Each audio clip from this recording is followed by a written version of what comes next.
Welcome to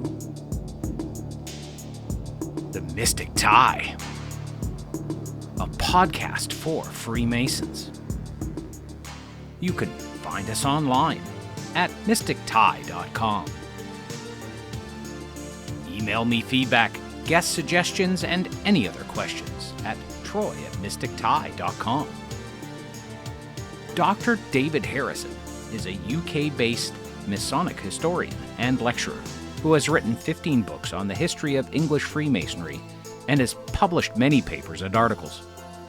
Harrison has also appeared frequently on TV and radio discussing his work, and he is with us today to discuss his most recent book, The Life and Death of John Yarker. Please welcome Brother David Harrison. Brother Dr. David Harrison, thank you for joining us today on the Mystic Tye podcast. Yeah, it's a pleasure. Thank you very much. Yeah. It's a pleasure to have you here. I've heard a number of your interviews and I've read a number of your books. We've got you on the podcast thanks to our friends at Lewis Masonic. I guess at our recent book table, we had a pile of your books available, but the one that got a bunch of notice was this one, The Life and Death of John Yarker. And so as that's your latest publication, let's get started with that. You want to tell me what so fascinated you about this important figure? Well, yeah, with Yarker, I've always been interested in John Yarker. Always been interested in esoteric Freemasonry. So obviously John Yarker was, the big go-to guy, really, in regards to this. And it was during the COVID period, the 2020 kind of period when, we was all locked down. Yep. And I just wanted to get into some research to keep myself busy, really. So John Yarker became the main focus. I'd mentioned a bit about him. I discussed him in one of my books called The Lost Rites and Rituals of Freemasonry, which came out a few years before. And I thought, yeah, that's it. That's the one. Yeah. And I have copies. Yeah. Fantastic. And that book was great because that really relaunched my kind of career away from the guidebook stuff. I'd gotten into this rut where I'd started doing these guidebook things, which were great. And one of them, called A Quick Guide to Freemasonry, that has become one of my all-time bestsellers. So I kind of lapsed into this kind of guidebook thing. I did another guidebook called the Masonic Guide to York, I think it was, or the something like that. Anyway, and that's still selling quite well as well. I don't have any of that, but I have. Oh, right. One. Oh, yeah, that one. Yeah. Freemasonry Fraternal Societies. Yeah. Well, yeah. I was kind of getting into this kind of like comfortable routine of knocking out a book a year. And it was like, it was good because they were selling okay, and The Quick Guide to Freemasonry really sold well, and still is. It's still on the bestsellers list with Lewis Masonic. It's always present there. It's a big seller, really. But I wanted something more. I wanted to write a bit more, and I was obviously being pulled towards the esoteric side. And Lost Rites and Rituals was really my first venture into the more esoteric side of things, and I touched on Yarker there, and I really wanted to take that further. So biography was like the next step. So during COVID, I basically started doing research. I got all his books together, all his papers together. We started. I think there was some. The restrictions were lifted around about May or June 2020, and that's when I started kind of going around to where he lived, in South Manchester, Didsbury, around there. So that was really interesting because I love field work, because I was an archaeologist as well at one time. Um, so I love getting into the places where these people live, and I had a great time doing research around South Manchester, and then went up to Cumbria, um, Shap in Swindale, where Yarker originated from. Um, and again, like visited the places where he was, and seeing the things that he saw, and the culture that he was in. So yeah, I was building up all this research, and the biography was the result really. And I think from all the books I've ever written, I really enjoyed doing that book. It was a journey as well, Had it, had, discovering Yarker and his ideas. yeah, and it's very influential, right? Especially during the 1880s, 19 to the 1920s, when the occult Yeah, revival, the more recent occult revival, was in full swing, and the Golden Dawn came out of nowhere, and yeah, Crowley yeah. and all that, and Yarker has intersections with all of this stuff. Had anybody attempted to write a biography of Yarker? Because I mean, there's no end of Crowley biographies, right? And then Oh, there's quite loads of Crowley biographies. quite Yeah, a few of the formative people in the Golden Dawn are all extensively documented and biographied, right? And there's yeah, yeah, there's a yeah. lot Well, of historical well, document. Yarker wasn't Golden Dawn. He he No, of he course. was. I see Yarker as a bit more working class, so I kind of affiliate. I have this affiliation with him in a way because he was a bit more northern. It was a bit more working. It was some working class kind of origins really in North Cumbria. Yep. Um, and obviously there was a Salford connection as well, which was interesting. And but yeah, to answer your question, yeah, there was when I first started the biography, I was making inquiries, and someone said to me, "Oh yeah, there's a guy that's been doing a Yarker biography for a few decades or something," um, and it was to kind of like suggest that, oh yeah, there's some guy already doing that.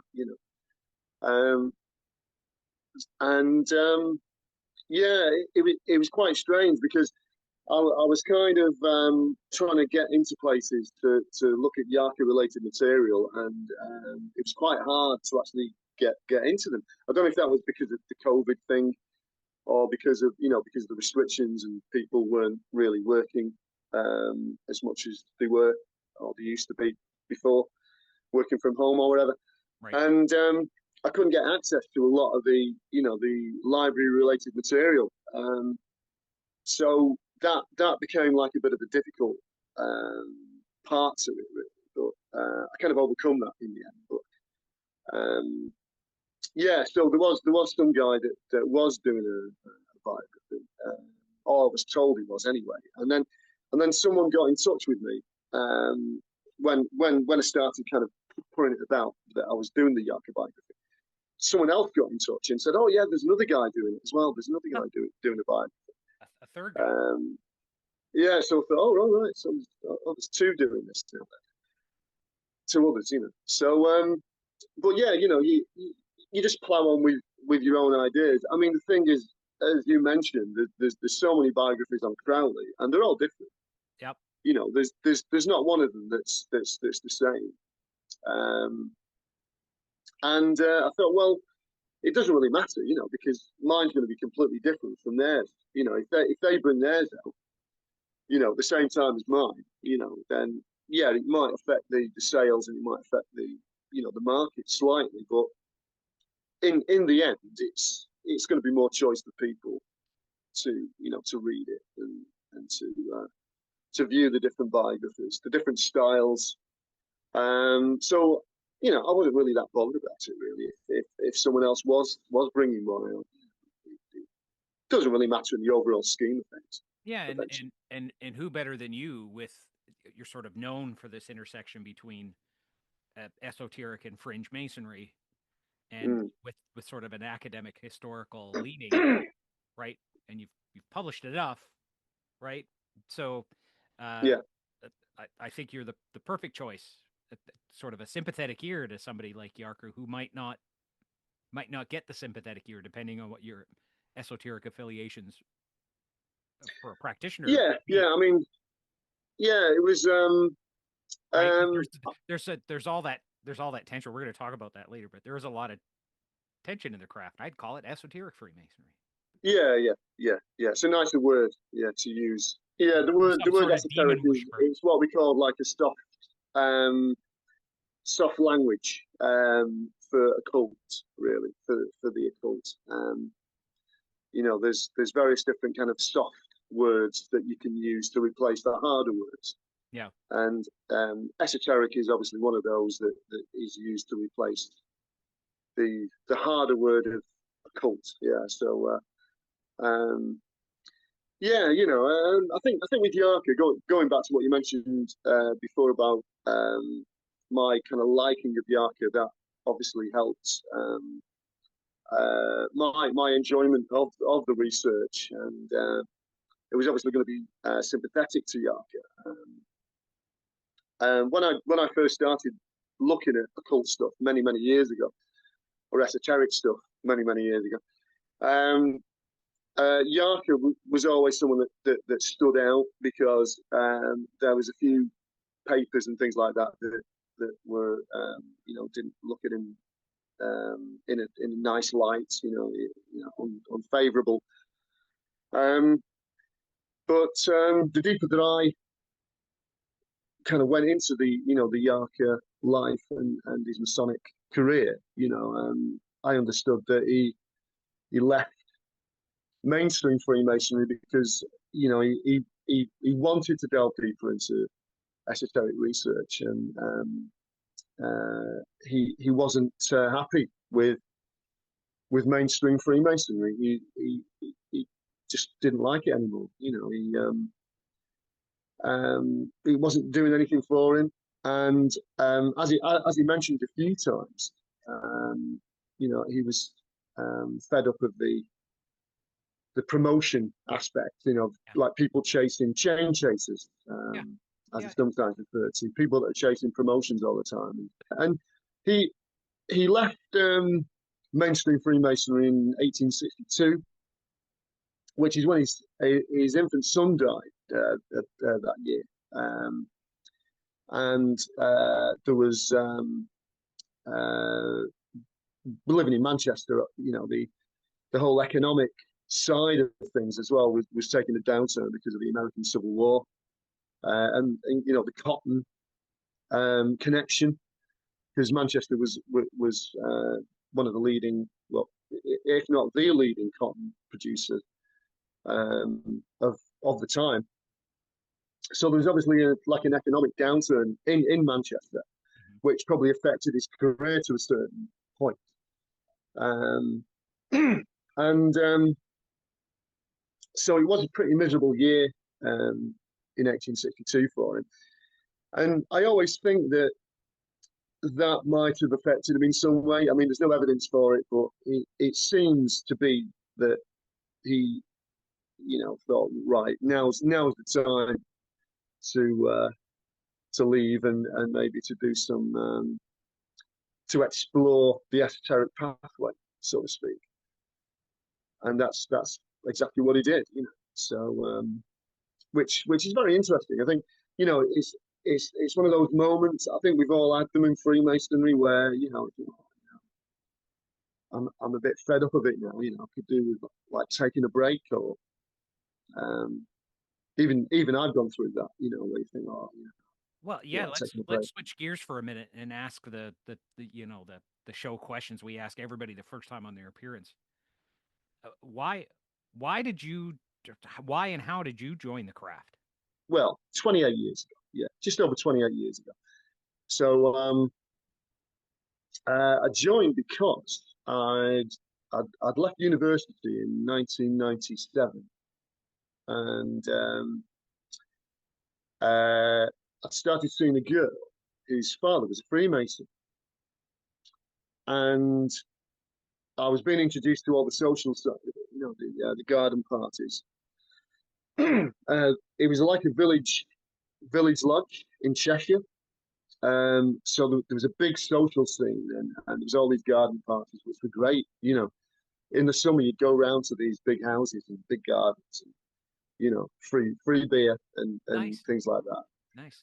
and sandwiches and Right. barbecues. It was great. It was really enjoyed it. It was a really relaxed kind of atmosphere, meeting people, and I was doing an MA at that particular time. I'd done my degree, which was in history and archaeology.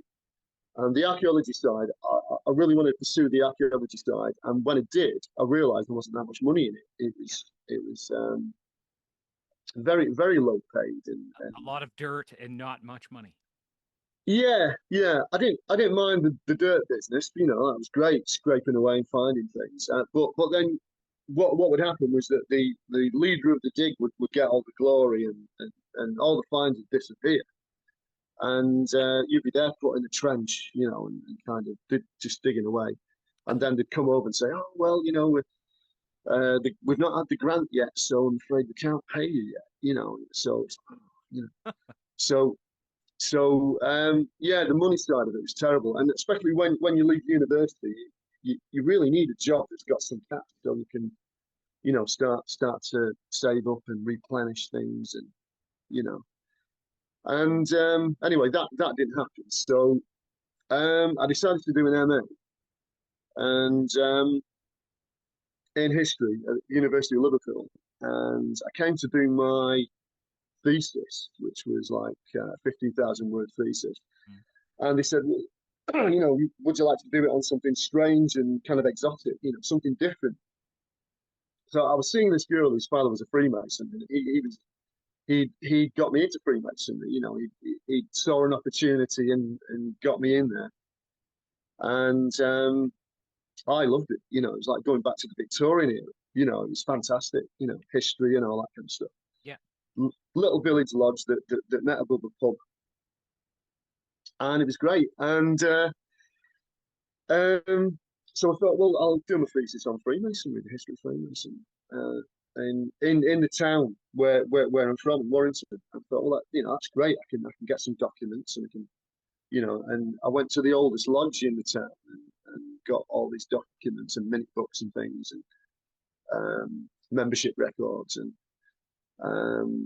did this little thesis, like just 15,000 words, and they liked it that much that they said, "Oh, do you want to do a PhD?" I thought, "Oh yeah, it sounds good." So, and it was at the time approaching the millennium when there was a lot of money around, and big push for education as well in England, well in the UK, Yeah. and especially with it being connected to Liverpool, the University of Liverpool, which always seems to be at the forefront of like not kind of like what's the phrase I was going to use, forward thinking, and it was Progressive. very kind of risque. Like Yeah. Yeah. some of the studies that they were undertaking was like very risque. Like for example, when I put forward a thesis for the PhD in Freemasonry, history of Freemasonry, they loved it, and it was like, oh yeah, that's brand new. We've not heard of that before. Let's do that. Oh yeah, and there was a girl that was doing a PhD as well. At the same time, I was doing a PhD on witchcraft. Yeah. At the University of Liverpool, there was some really good kind of thesis proposals and studies going on. Yeah, this girl was doing one on witchcraft, and I was doing the Freemasonry one, and I think someone else was doing like an esoteric thing as well. Um, it was great because there was all kinds of stuff like that, and you'd meet up with these people, and all doing this strange PhD kind of thesis stuff, and it was great, and it was a break from the norm as well, because I think they really wanted to do something challenging, something different, and there was funding as well, which was great. I mean, I had my PhD. I think a good percentage of it was funded, and so it's unheard of now, really. When still tutor people that are doing PhDs and things, and they're struggling all the time with money and funding, um, and that's the last thing you need, on your shoulders while you're doing this kind of thing, because it's not easy. Right. So yeah, so I did I went into the PhD in 2000, and yeah, I was well into Freemasonry then at that point. And it was a good time, even though, it was a very old, still had the the older outlook on things, where if you was a junior Freemason, you kind of served table things, in the festive board, as a steward, you had to serve as a steward for like a number of years, Yeah. um, and I didn't mind doing it. It was good. It was a Did, good way of kind of getting into things and meeting people. Yeah, it was great. I did mean, you it's did good to you see that it's changed though now. it's a generational thing, right? Guys, they want to Yeah, be treated as equals from day one, and that's just our society is built people like that. It's just yeah. This is and it, and that works sometimes. I think the other thing as well is that obviously there's less people in lodges now.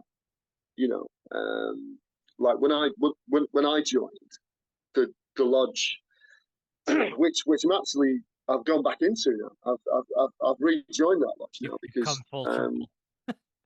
I've come full circle because they were struggling. I think they were down to about 9 members. Wow. Yeah, that'll happen. So I rejoined because I'd always kept in touch with my ex girlfriend's father. I always kept in touch with him, and he's a nice bloke. And so he said, "Oh, do you want to join again? Because we're struggling, and bring some of your mates with you." But when I joined that lodge, there was about 50 in there. You could never get a seat. It was packed, and And, now there's 9. and you weren't railroaded right into a officer's chair like right away. They no, it took a no. few years for you to get the nod to go in the line. Oh yeah, yeah, Did yeah, you fulfill yeah. your did you fulfill the chairs in that original lodge at some point? Or did you move? Well, I'm going into the chair. Oh, I think congratulations. next year in that original lodge. Yeah. Um, uh, but I ended up leaving that lodge because I was more concentrated in Liverpool at that time, and I just couldn't make it. So Yeah. I actually joined a lodge in Liverpool for a time because I'd moved to Liverpool. That that's a whole other crisis with lodge leadership now is that the average man in his working career is going to move on a 5 year interval. Oh yeah, yeah, yeah, yeah, So how do you yeah. have a That, how do you have a that's right. 7 or 9 year lineup without Yeah, that's losing right. guys, Yeah. right? It's and so um, what used to be where having past masters step into a chair here or there considered just a that's just not something a healthy lodge does. Now it's commonplace. Right now and that isn't necessarily about membership either. It's just about the guys that chose to advance can't advance anymore. They're going to move across the country or into a different Mm. country, right? And so Yeah, yeah, it's true. Yeah, that yeah, happens a yeah. lot. And I imagine it's been happening for some time, Mm. but it takes us as the craft, it takes us a while to notice things, trends and behaviors because we're so I don't think it's a function of our anachronism. It's just we like things just so, and changing things Yeah, it's for the sake traditional. of Yeah, it's changing. very traditional. Yeah, you like to remain in a comfort zone, Right. It's part of what I think traditional comfort zone. it's what attracted me to the craft is some of this anachronism and the Yeah, tradition and you're perpetuating something, right? But in order to react positively to change, you have to be flexible enough. Anyway, you got into the craft and you've been in the craft a long time. What we always ask, not just why did you join, but what kept you around? Again, only about a third of guys stick beyond the first 5 or 6 years. as I mentioned before, I've almost left a few times really. I joined this Liverpool lodge. And I was based in Liverpool for a while. And obviously, while I was doing the PhD, I was teaching there as well. Um, and this lodge was great at first. I had a few friends in there. And again, there's that 40, 50 people in there. It's great. Vibrant lodge, loads of people, always talking to people. And then we had the summer recess, as you do. And then I came back in the September, and suddenly there's only about 10 people in there. I thought, what's gone in? What's happened here?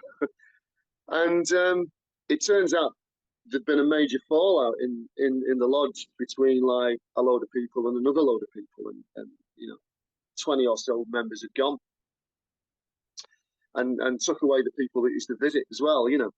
Right.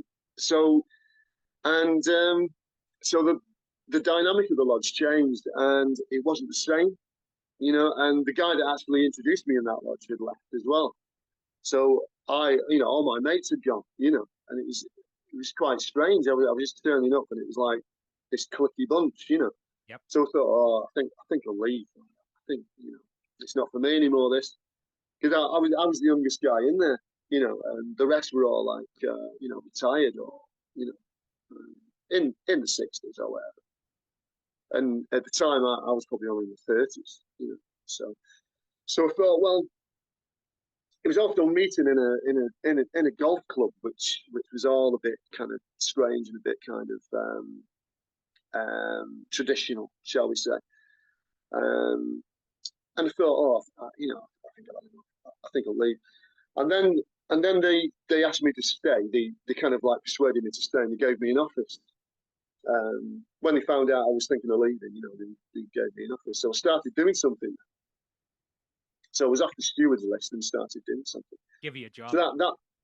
So that made it more interesting. Yeah. And so I became a warden, one of the wardens. I think it was junior warden, and eventually, and but the lodge still didn't develop. It was still very cliquey. And at the time, I was moving back to Warrington because I'd done the PhD. I was still working in Liverpool a lot, but I was also working all over. Yeah. I was getting job offers all over and things like that. And at that time, I'd brought out the first book, Genesis of Freemasonry, which was my PhD. That was the thesis, kind of re-edited slightly. Right. So I found myself kind of going around giving talks to lodges, and so that was good. So that got me back really interested in it, kind of going around to different lodges, and I was seeing how different lodges were working. And I always say to people, if you're fed up with your lodge and you're not happy with it, just go somewhere else. Just move to another lodge. Try a different lodge on. It's not the craft; it's just that lodge. Yeah, exactly. Yeah, it's like falling off a bike and blaming the bike for skin in your knee. Like it's no, just try a different lodge. That's it. Just try a different lodge, and because of the more modern kind of ideas that has permeated into Freemasonry now. It is easier to go to a different lodge, and because the members are low, you'd be welcomed into that lodge. I'd be like, oh yeah, join, come here. We need someone on the ladder. Yeah. So we ended up joining the lodge that I gave a talk to, which was in Warrington, and they seemed like a nice bunch of guys, and I'd visited a few times, and because I'd relocated back to Warrington, I thought, yeah, it's easier, and why not? So I left the lodge in Liverpool and then went to another lodge in Warrington. Huh. And so that's where, they put me on the ladder straight away because obviously there were shorter people, and I ended up going through the chair, which was probably about 10 years ago now, I think. When I got to the chair. And how did you find that experience? Not everybody enjoys their first time around when they're pushed into it. Because it's a lot of pressure, and by the time in Freemasonry, by the time you're good at any single job, you get promoted, right? It's like the It's like yeah, the embodiment of the Peter principle. You rise to your own level of incompetence and you don't go any further. yeah. So you just get That's it. promoted until you're a has been. And then it's time for Yeah, yeah, your around here district positions or Grand Lodge positions. yeah. So Yeah, I'll be DDGM of my district next year. So right. I'm fully aware of how this of how this plays out. So Mm, uh, it's interesting that you point out that you know to keep you interested they gave you a task, they gave you a job. Also, yeah, yeah. going around and talking When about I your told them I was work and leaving, you being see, passionate or about I your was work, thinking of leaving. yeah, Yeah, yeah, as soon as I mentioned that, they said, "Oh well, don't leave, don't leave. Do you want a job? Do you want to, Then I think at first they gave me assistant secretary because like I was obviously a lecturer, university lecturer now, and I was, and then they said, oh, you can go on the ladder next year. We'll give you a deacon job, and then you can, yeah, you're on the ladder. So, but that was good. That got me interested, and I was doing something. Um, but it was still the same old clicky lodge. I noticed as well that not a lot of young people were joining.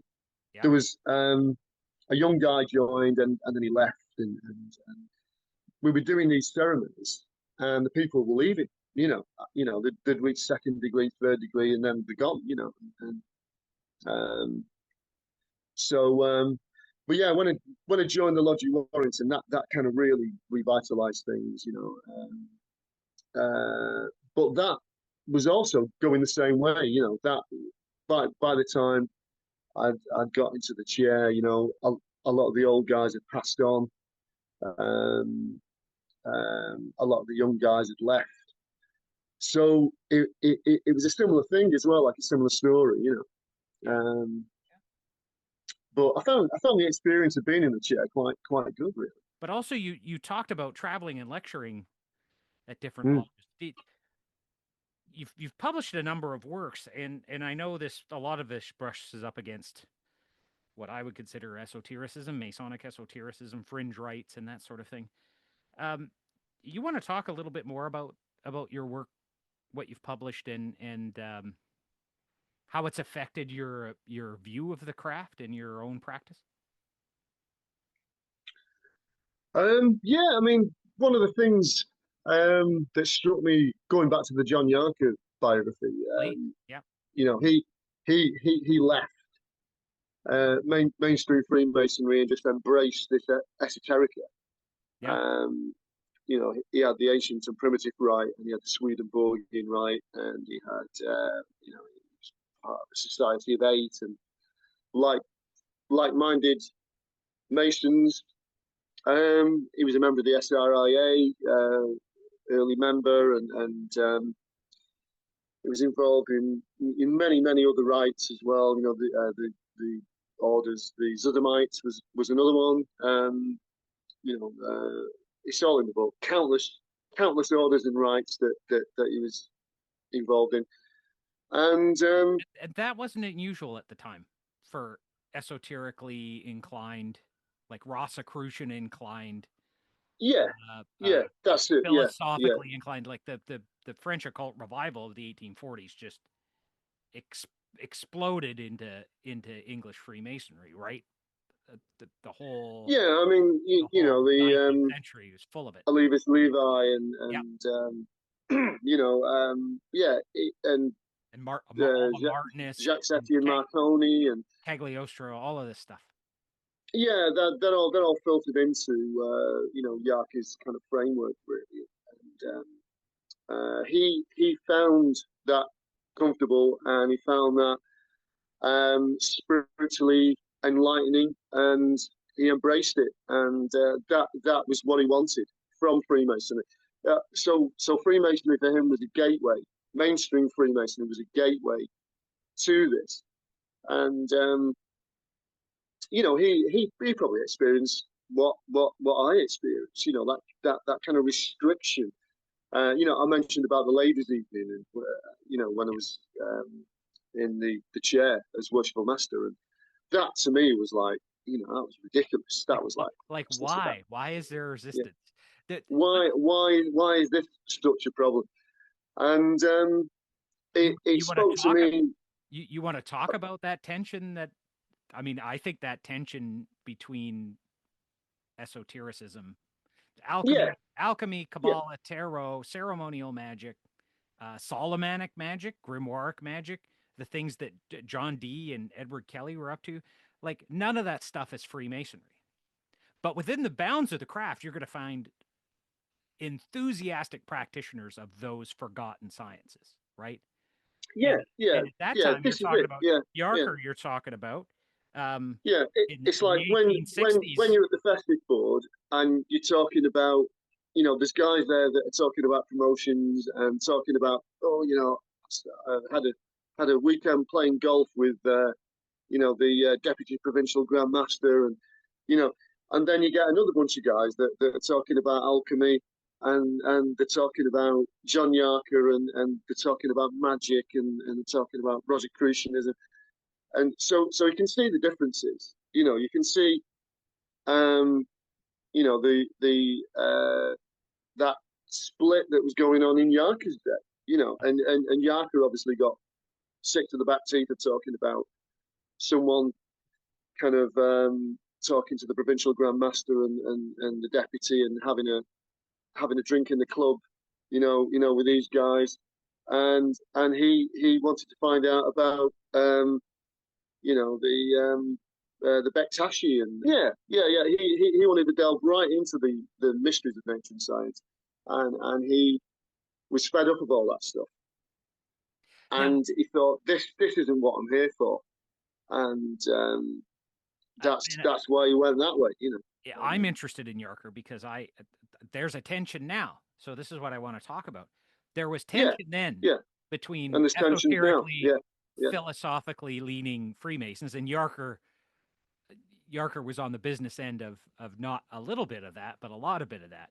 But I think that yeah, yeah. tension is worse now. There's less tolerance in the wider craft for these sorts of things. And yet those students looking for those things are among the only people interested in the craft now. So the craft has Mm. this conundrum, but what do we how are we going to satisfy these young men that come into the craft? And I have advice for them. At this esotericism conference we run, guys always ask, how can I bring this back to my lodge? Well, talk about the philosophy of the working tools and the tracing boards and the lodge carpets. There's enough symbolism, there's enough esotericism in the study of those symbols. There's tons of it there. You don't have to start talking about internal alchemy or get everybody a tarot deck or any of this stuff, right? But but can you talk a bit about that tension? Have you seen that tension? Do you have a solution for the modern craft to deal with it? And everyone's looking down on you and frowning and saying, "Oh, it's terrible." And then at the same time, you've got this kind of, well, I want to know about this stuff. I want to know about the deeper meanings of Freemasonry. I want to delve deeper into it. And I want to delve deeper into, um, the things that John Yarker delved into. Yeah. The true meaning behind Freemasonry. And go on that journey to discover that. And one guy that did that was Wilmshurst in the early 20th century. He set up his own Lodge of Living Stones, and that became a very esoteric lodge. And he managed to get away with it because he was a Grand Lodge officer. It was a bit of a contradiction because he was a solicitor, Grand Lodge officer. He was mixing with Grand Lodge officers and the Masonic hierarchy, but was still this esoteric figure that was, being published in the Occult Review, and was inspired by Arthur Edward Waite and Yarker and Yep. all of these. Yep. And he was very much into the fact that Freemasonry was basically a search for the divine within. So I know Ike Baker's been talking about Wilmshurst's main book, The Meaning of Masonry. I'm reading it again, um, Yeah, and yeah, I can good, appreciate, good. again. It if you're within the confines, certain confines, it's okay, right? But Yeah, still, yeah. there is a lot of suspicion, and for me, uh, I got into the craft and was immediately talking about this stuff. And for that, I recommend to younger guys interested in this that just don't do that. Don't do what I did. It's too late for me. It's too late. Go on without me. Uh, but there's a way to approach this stuff that isn't threatening, and it is about personal work, and people are willing to talk about it. What about what about concordant body activity? Have you found any further light in masonry with concordant bodies? A lot of guys would criticize. They'd be like, "Oh, if you're interested in that, go here in North America. It's like SRIA, SRICF, or it's AMD or Scottish Rite, Rose Qua there, right? That's Mm, where you mm. get that stuff. Don't bother my Blue Lodge with that. I just want to eat green beans and go to the pub with my buddies. Yeah, yeah, yeah. Ha, Well, well, have you had any experience with that? um, what you mean, like with side orders, Yeah, stuff? is But that what they yeah, call them there? I joined the SRIA after going through the chair. Right. In that lodge in Warrington, I joined the SRIA, so that was great. I love the SRIA. That's fantastic. Um, I'm soon to be grade 7, so and really nice order. Um, and again, you meet some people in there that it's all about alchemy, or it's all about this and that, or whatever. But they're all doing their own little thing. They're all doing their own little researches. Right. And you can present papers as well. That's part of it, and which is good. Um, but yeah, it's just a nice order. I really enjoyed the SRI. Yeah. Mainly kind of like-minded, esoteric people, that are together. And through the SRI, yeah, there's other orders and kind of interesting. I daren't ask a brother on the record about their own personal practice, but I'm going to ask you anyway.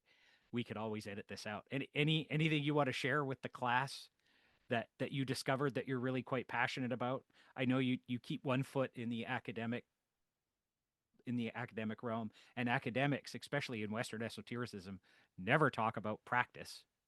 I Mm, know I have lots of academics that are friends that I know they have a personal practice, but they don't talk about it publicly.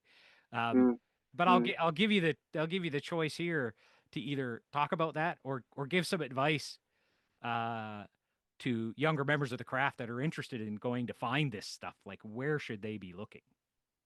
Yeah. What for, like, what more kind of, what are we talking about? Magic, Yeah, more yeah. magic stuff, or You take the Kabbalah and Tarot that they instruct you in with Sriya or the meditative practices and bring that home and yeah. try Well, try and approach I've the always mind of been God directly, for example.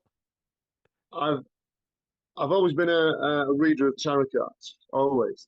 Nice. I started to get into that. Well, my grandmother on the mother's side was very much into reading tea leaves and divination and things like that. And she used to get people round. People used to come round for the tea leaves kind of read and things, stuff like that. And so that was my kind of introduction to that as a child, really. My nan used to tell me stuff and things like that. That's cool. And so I got into the tarot when I was a teenager. And then when university came, um, I was reading tarot cards then, and people used to buy me tarot cards as presents and things. Did So I got well into the tarot, have you and the history of the tarot as well. have you So I used to give readings at one time. People used to come round, and we used to go to the pub, and or meet them in the pub and yeah do a reading. Especially in the student days, that was good. But yeah, And I've had some spiritual experiences, shall we say? I did a paper on cosmic consciousness. Well, that's interesting. I'm Um, gonna have to go find that. yeah.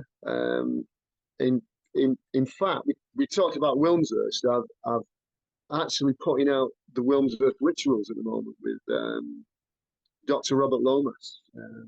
So Excellent. we're putting out the craft rituals of Wilmshurst, and because it's the centenary of the Lodge of Living Stones next year, Yeah.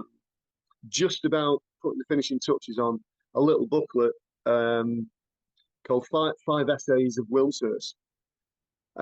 So that's coming out soon as well in the next few weeks. So and that actually has the essay of cosmic consciousness in there. So I think I was always into that stuff. Yeah. I was always into the esoteric stuff and the occult stuff, if you like, and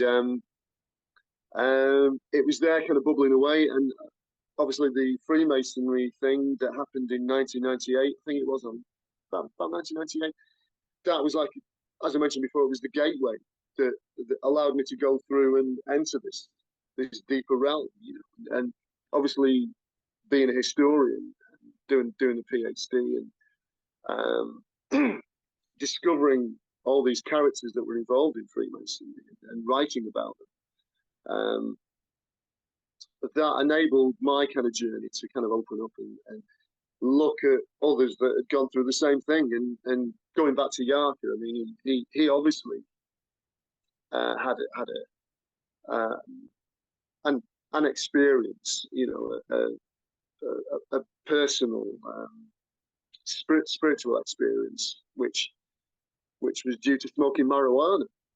Um, and that's in the book. And we know about this because he wrote a letter to FGU, who was another esoteric mason at the time, and he describes this kind of oneness with nature and Oh, yeah.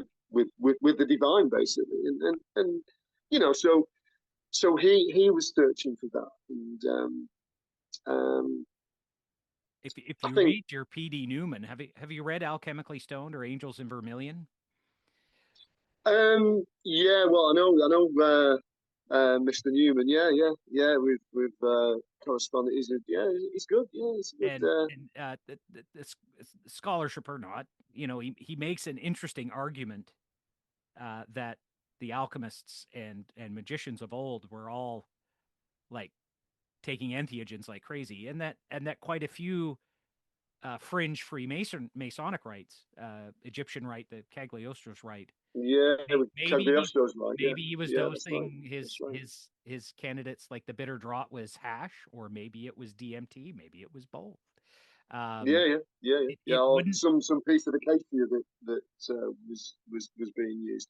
yeah, He definitely took a drink. I think it was in the fellowcraft yeah. degree of They take a bitter Cagliostro's draught right, and then they and there was a drink offered, yeah, a concoction, and and they put them in a vault, like in a darkened yeah, room, to mm, think about what mm, they did, and they yeah, they have that's visions, right, right? that's right, yeah, And yeah, that's and that red powder that Kelly couldn't see the angels without that red powder, right? D yeah, It didn't work for D, but it certainly worked for Kelly. And that yeah, yeah, looking back on that, and it, the formation of the Royal Society too, and Danny Newman talks a lot about that. The how the mm, list of things they were looking for to test were like it could be like a list of restricted drugs now, like all of them, the that's opium. right.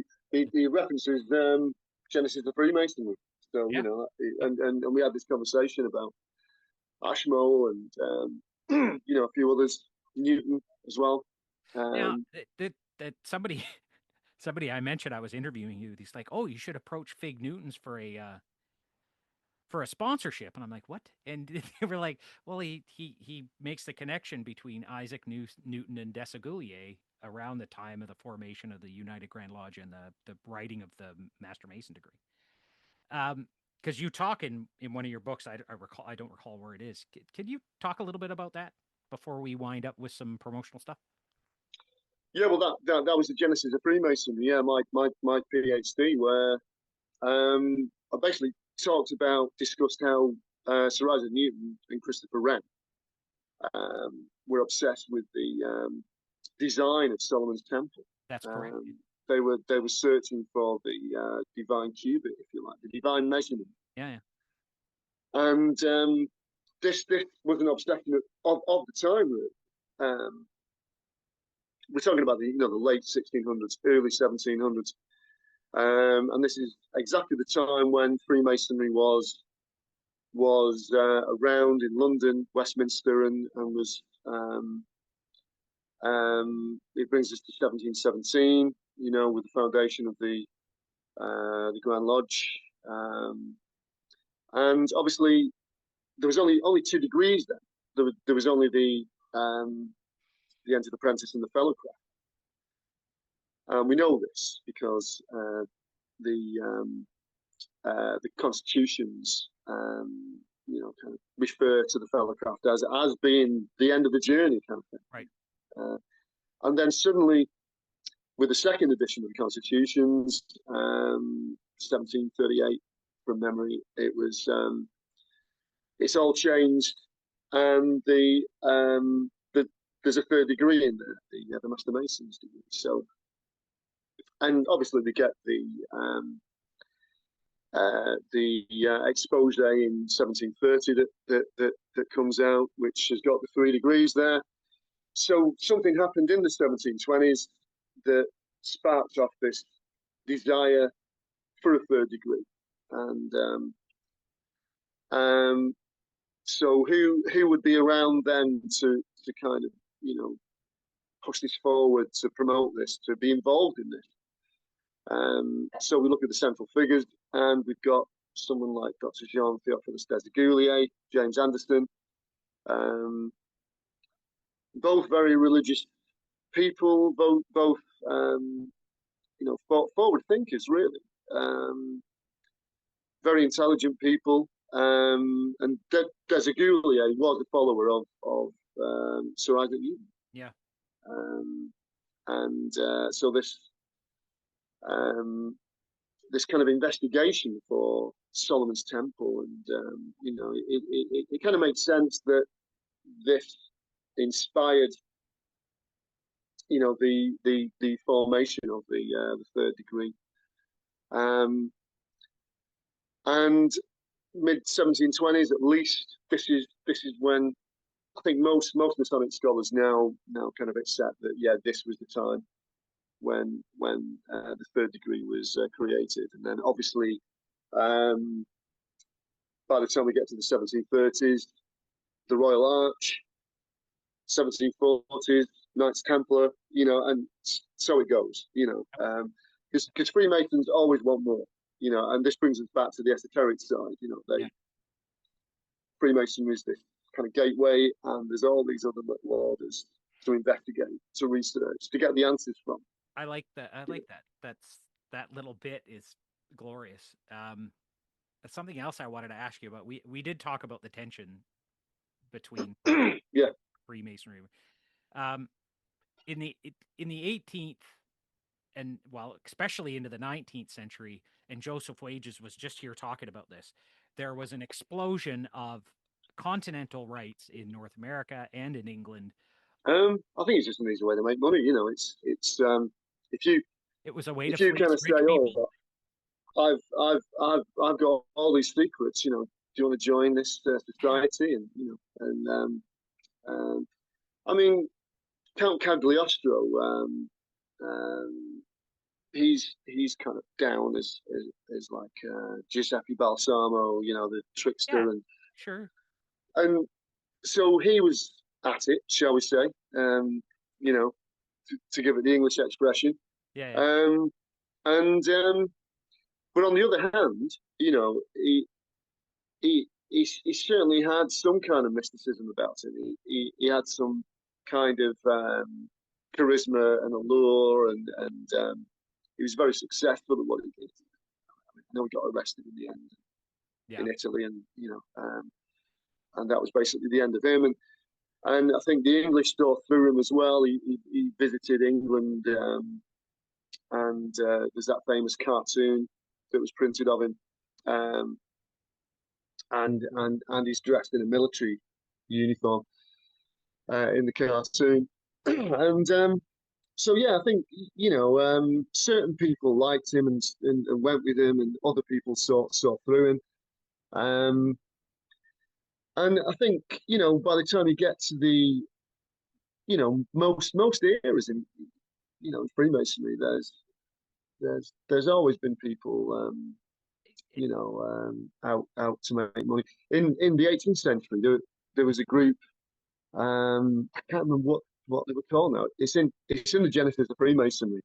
I think they were nicknamed Mutton Masons because they were being paid in mutton to put people through Freemasonry. The craft 3 degrees. And they were paid in mutton, I've read that and they book, were but referred to as the I Mutton don't recall Masons. that story. I don't The recall. Mutton Masons. Yeah, yeah. It's in Genesis of Freemasonry. And it's an interesting little thing because obviously this was just one lodge that popped up, and they were being paid in mutton. Bring this back to Yarker, because Yarker was contemporary with so many of those charlatans. He was a very intelligent man. Even though he was a working class guy, really, he was a northerner and he was a working class guy, and he did very well as an agent. He was a translator as well. So he kind of got on with foreigners and things, and that's mentioned in the book how he kind of went to various different countries and got on with people and business wise. But yeah, he was. I think he was intelligent. He wasn't really taken in by people. He was kind of always interested and eager, and he was probably willing to kind of give people a chance, and um, Yarker wasn't an academic, so he he'd never learned to kind of read a text and judge it professionally and question it. Uh, like if you read the Arcane School, there's a lot of fancy in there. Obviously, Yeah. there's a lot of flying fancy in there. Really, that's interesting because it puts you in the mind of Yarker, and it's interesting to read because of that. But he makes a lot of jumps and one of the critics in AQC kind of mentioned that always connecting Freemasonry up to everything. Yeah. All these like every secret society in the world or something. Sure. And That was but commonplace. It wasn't just him. That was pretty yeah, common. yeah. So he was part of that kind of mentality on that. That things were connected, going way back to the Bektasian Chaldeans and all that kind of stuff. You still active And at QT? I was sorry. You still active at Quater Coronati? I was just there when Trevor McEwen was installed as the worshipful master. Oh yeah. I'm still a member. I don't make it down as often as I can. Well, I can't make it this May, because I'm going down to Cornwall I'm attending the Bude Literary Festival. I'm speaking on May 13th in the cusp for the Grandmaster of the Grand Lodge of British Columbia and Yukon.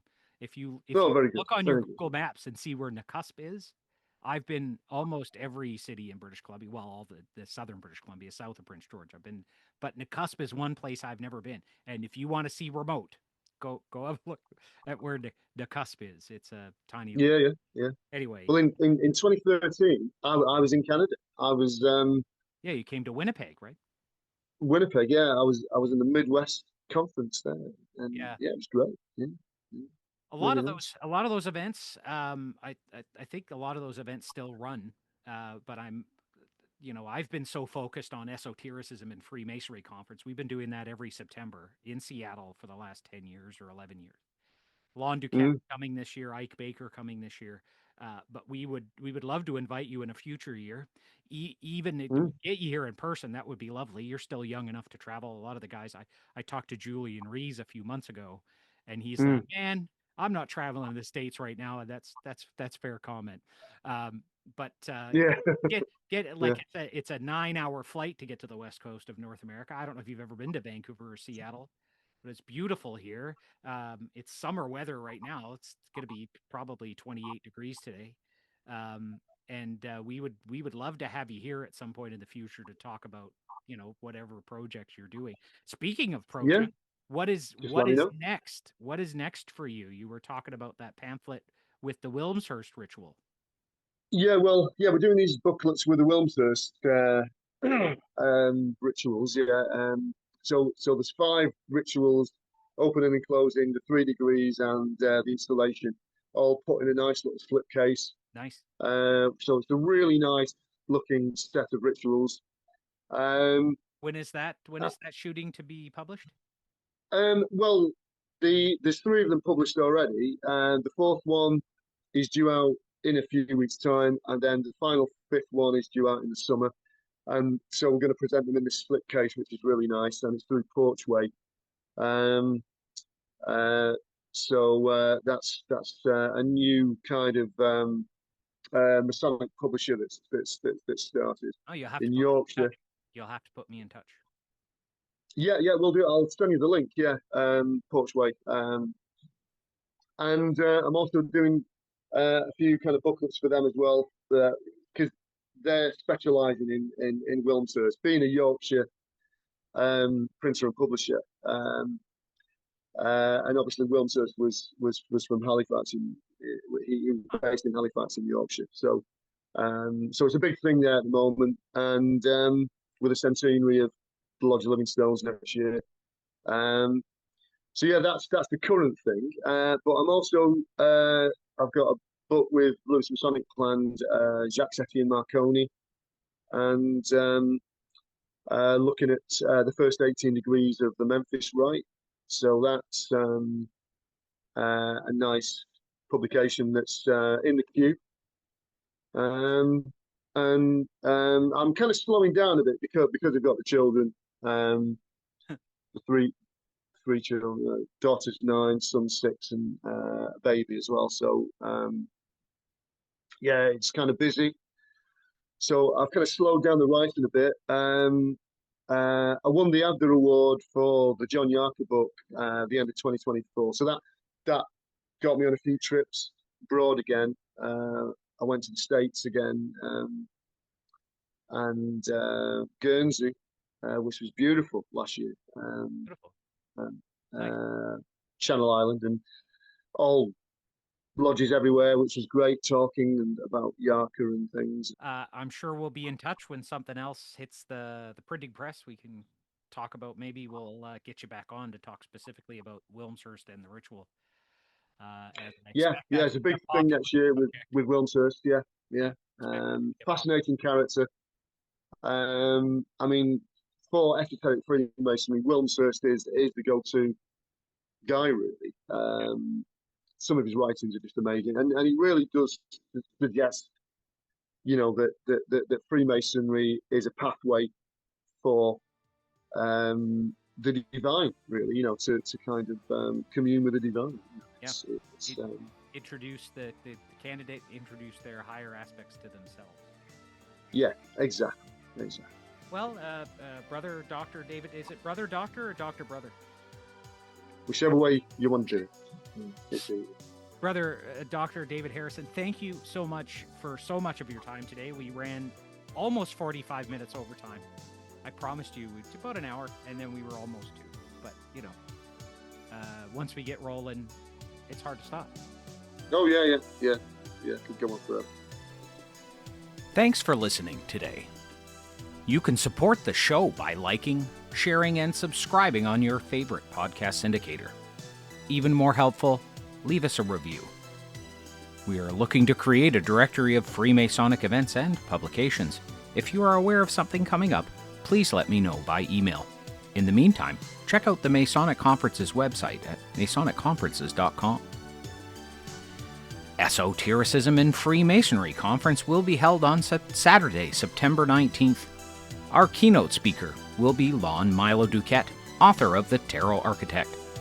Get your tickets in advance by RSVP to esotericmasonry@gmail.com. For other events, check out our calendar at mystictye.com, and don't forget to sign up for our newsletter while you are there. Graphics and web hosting are by Artsabo Creative. A special thanks to Organist for our theme music. Happy to meet, sorry to part, and happy to meet again.